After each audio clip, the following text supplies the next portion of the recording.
हार की। हरियाणा चुनाव में कांग्रेस की हार हुई है, जबकि बीजेपी ने इतिहास रच दिया। लगातार तीसरी बार बीजेपी की सरकार बनने जा रही है। अपने दम पर बीजेपी ने 48 सीटों के साथ बहुमत हासिल किया है। प्रधानमंत्री ने आज लगातार दूसरी बार कांग्रेस पर चौतरफा हमला बोला है। पीएम मोदी ने कांग्रेस पर हिंदू जाति के नाम पर बांटने और सत्ता हासिल करने का आरोप लगाया। पीएम ने कहा कि हरियाणा में दलित और पिछड़ों ने बीजेपी पर भरोसा जताया और रिकॉर्ड समर्थन दिया है। कांग्रेस पूरी तरह से सांप्रदायिक और जातिवाद का चुनाव लड़ती है। मोदी ने कहा कि कांग्रेस जानती है कि हिंदू जितना बटेगा उतना ही उसे फायदा होगा, इसलिए वो बांटने वाली राजनीति करती है। हर चुनाव में कांग्रेस की यही रणनीति होती है, लेकिन हरियाणा ने दिखा दिया कि देश का मिजाज क्या है।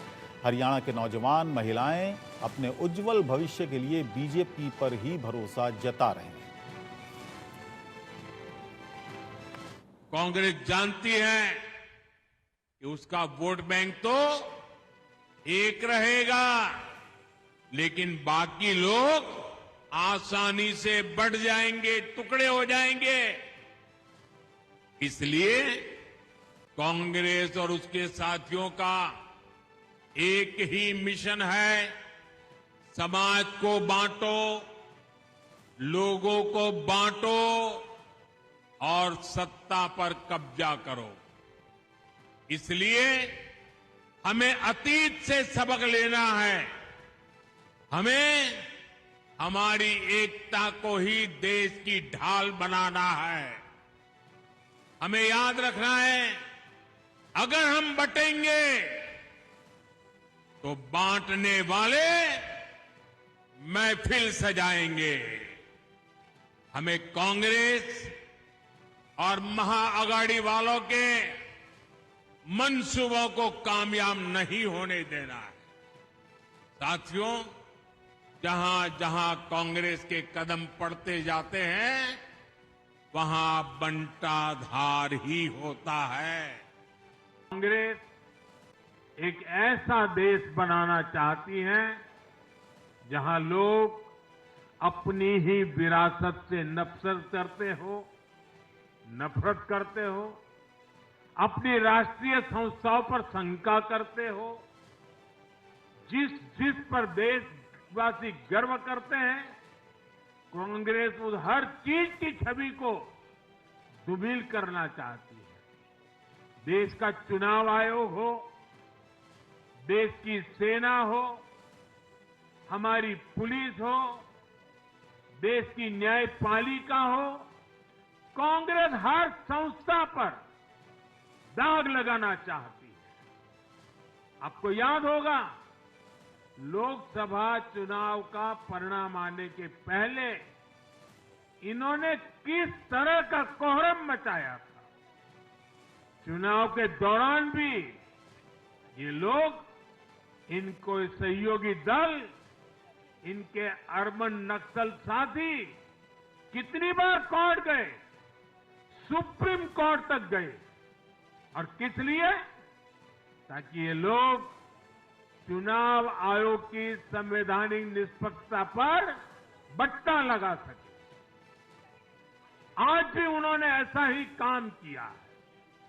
आज भी कांग्रेस ने देश की जनता को गुमराह करने की कोशिश की है।